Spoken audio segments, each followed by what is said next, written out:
Ahoy music lovers, vinyl enthusiasts, and everyone in between. I'm Isaac, this is The Blind Island, and today I'm coming at you with a ranking list. Normally I don't tackle popular groups because people have very strong emotional attachments to them. I usually stay away from bands like the Beatles, Rolling Stones, because people have very intense opinions and emotions attached to them.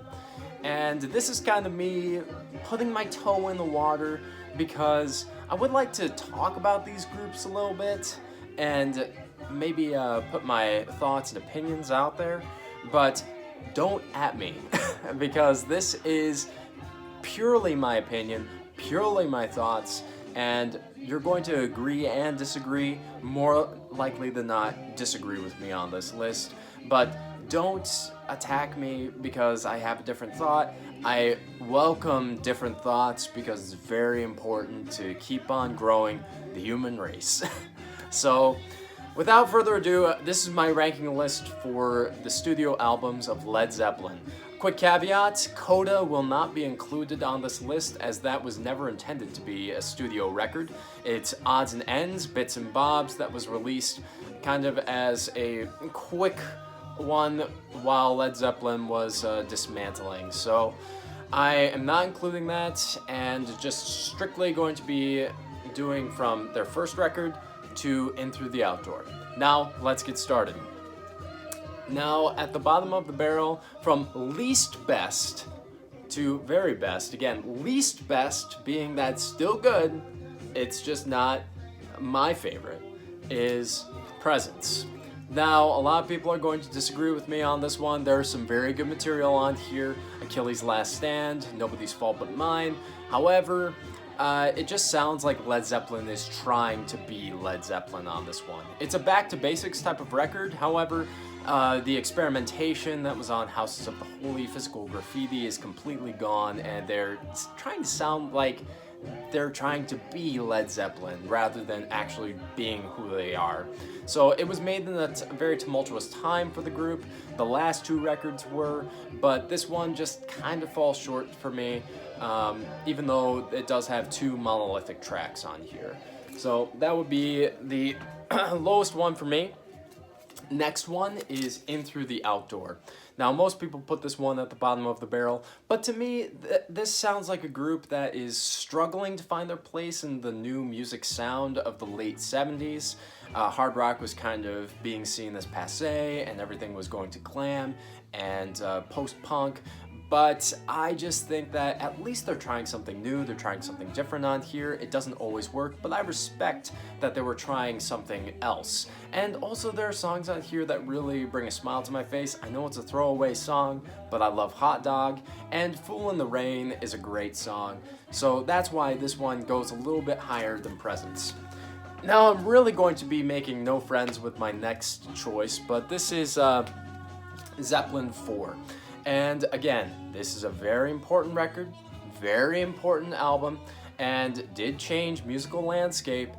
But to me, this record is kind of like the same effect as saying a word over and over again and it loses its meaning. It's been played on radio rock stations so much that I just don't really get any feeling or emotion from this record anymore.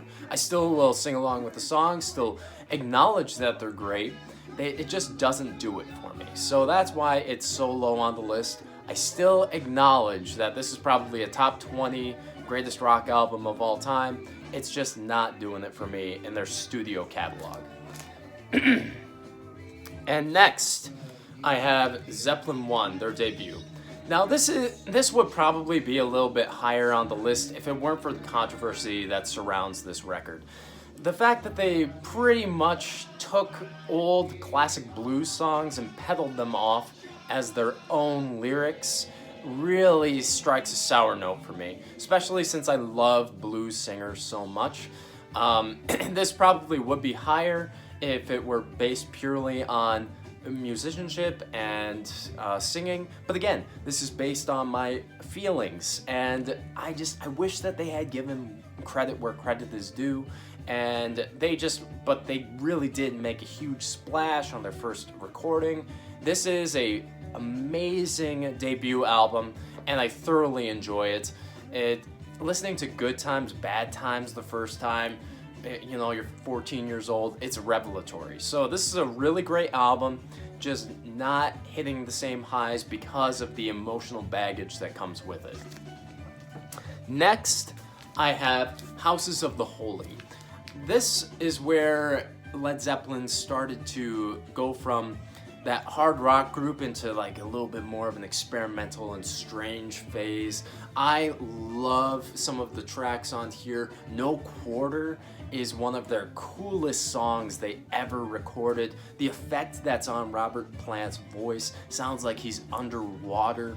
I just think that this is one of the coolest albums they ever did.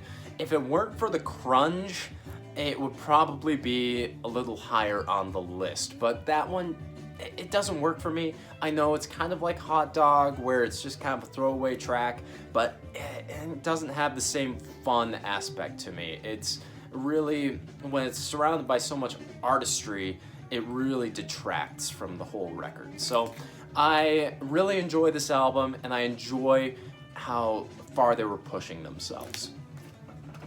Next, we're getting into the top tier here. This is my third favorite Led Zeppelin record, and that's Physical Graffiti. This is Led Zeppelin's White Album. They are just kind of throwing everything at the wall, seeing what sticks, and man, there are some tunes on here that are outrageously bombastic and huge, and they sound bigger than life on this record. I think that this is the peak of their creative powers, and they have truly shuffled off just being blues rock singers, and they are rock gods on this record. So it would probably be my favorite if it just got trimmed down maybe a little bit more and had a better flow to it. It would probably be my favorite, but it just doesn't quite hit it. But these top three all really kind of hit the same type of note for me, so I would put this one third. And next, these two are always pulling for my emotions, but I'm gonna go with Zeppelin II. Zeppelin II is like Zeppelin at their hardest rocking and just pummeling you the entire time.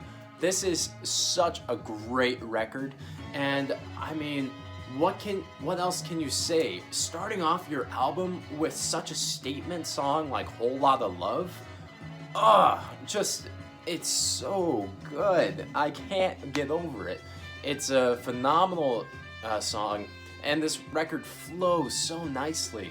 Whereas I felt like their first record was a very talented band. This is Zeppelin kicking open the doors and saying, "We have arrived fully formed." So this is a phenomenal release, and just edged out slightly by my favorite Zeppelin album, Zeppelin III. Now, Dylan at Noble Records also thinks Zeppelin III is their best record, and it's his favorite album. Again, I don't know if it's their best, but it is my favorite. I love the stripped back acoustic feel of this.